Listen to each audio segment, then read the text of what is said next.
Славного дня! Меня попросили рассказать, когда же все-таки правильнее есть сладкое. До еды, после еды, во время еды или отдельно.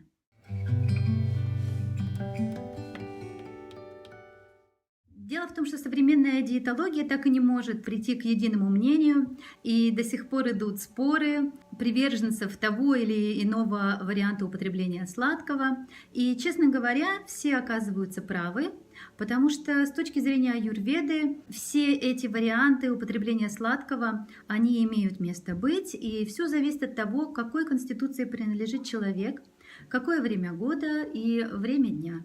Поэтому я хочу вам дать основные инструменты для понимания, когда же есть сладкое, чтобы вы могли немножечко ориентироваться самостоятельно, независимо от стороннего мнения, когда же вам лучше съедать сладкое в отношении остальных приемов пищи.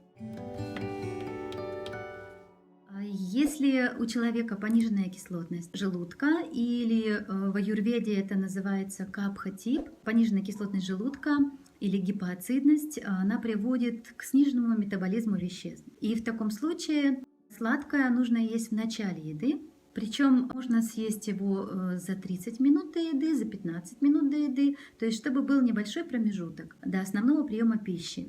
В этом случае начинает желудок выделять ферменты для того, чтобы расщепить углеводы, которые поступили в виде фруктов или в виде каких-то полезных сладостей. Сейчас мы этот вариант не рассмотрим, что именно было выбрано за сладость. Но сладкий вкус начинает стимулировать пищеварение, и к тому моменту, когда идет основной прием пищи, в котором обязательно должен быть белок, листовая зелень, уже желудок подготовлен, ферментативная активность уже запущена, она более выраженная становится. И вот в этом случае более лучшее пищеварение, и белок переваривается лучше, активнее, и гипоацидность компенсируется при таком порядке употребления вкусов. А если же у человека выраженный метаболизм веществ, выраженная кислотность желудка, то в этом случае сладкое лучше есть после еды, и в самом конце трапезы после сладкого надо заканчивать небольшим присутствием горького вкуса. То есть это может выглядеть так. Сначала идет обед, белковый прием пищи, опять те же самые листовые овощи, зелень и так далее по диете, что нужно человеку. Затем сразу же после белкового приема пищи едят сладкое, либо фрукты, тоже мы относим к сладкому, всегда это подчеркиваю, что фрукты это сладости, так как там есть фруктоза. И заканчивается трапеза присутствием небольшого количества горького вкуса. То есть это может быть немножечко пожевать коры дуба или 1-2 бутона гвоздики сухой. То есть какой-то горький вкус немножко должен в конце присутствовать, если сладкое было после основного приема пищи. Этот вариант подходит для людей конституции пита. И есть еще вариант приема пищи для людей вата конституции. Это люди очень возбудимые, обычно они худые, очень активные, нестабильная нервная система, легко могут переходить от состояния эйфории, радости до грусти и тоски и обратно. То есть это очень такие люди с мобильной психикой, и их пищеварение нестабильно. У них может быть в один прием пищи очень активное пищеварение, в другой прием пищи кислотность падает, и это приводит к газообразованию, к ощущению тяжести в желудке. Вот в этом случае надо быть очень чуткими и уметь ориентироваться на то, что сейчас происходит с человеком вата-типа и, соответственно, с его пищеварением. Если он возбужден, активен, чувствует голод достаточно выраженный, может даже как-то подсасывает под ложечкой, как говорится, то в этом случае можно начинать прием пищи с белка и сладкое съесть после еды. Также в конце трапезы дать небольшое присутствие горького вкуса.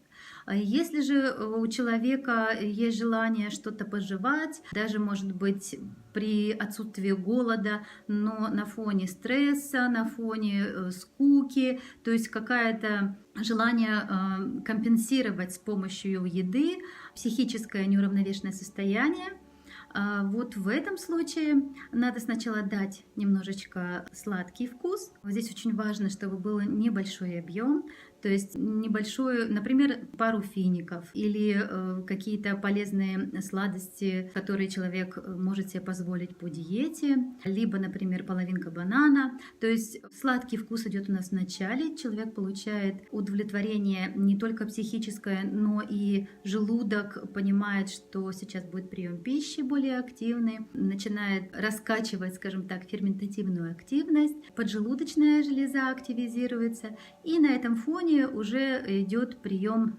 пищи основной, белковой, с жирами и с клетчаткой. Таким образом, вы видите, что есть принципиальное отличие, как в зависимости от конституции правильно есть сладости.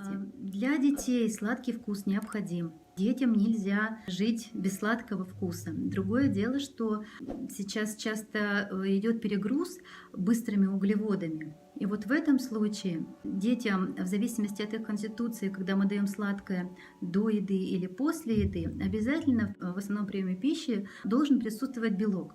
Потому что белок, он позволяет не происходить быстрому сбросу глюкозы в крови после углеводов. Таким образом, уровень глюкозы в крови держится более стабильным длительное время, и дети не чувствуют эффект гипогликемии, и сладкий вкус сладостей для детей не действует в таком случае разрушающе на их мозг, на их поведение.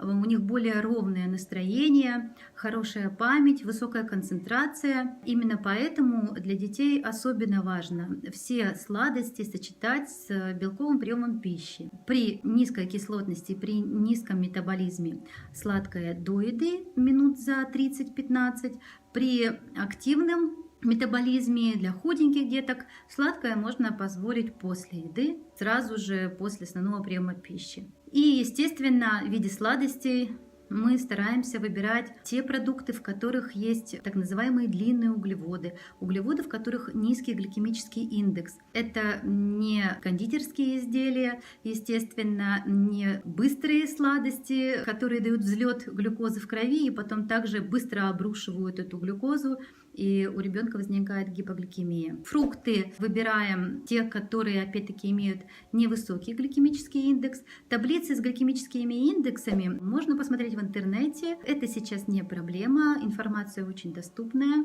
И советую вам ознакомиться, чтобы увидеть, какие фрукты, какие сладости являются предпочтительными для нашего организма. При гликемическом индексе выше 60 всегда будет резкий пик углеводной нагрузки в крови. Поэтому желательно все-таки выбирать продукты с гликемическим индексом ниже 60. Ну, вот такие вот общие советы, которые я могу дать. Если вы будете наблюдательными, вы сможете выстраивать свой рацион грамотно и получать даже от сладкого, на которое сегодня гонение, только положительные результаты. Всего вам хорошего, замечательного дня!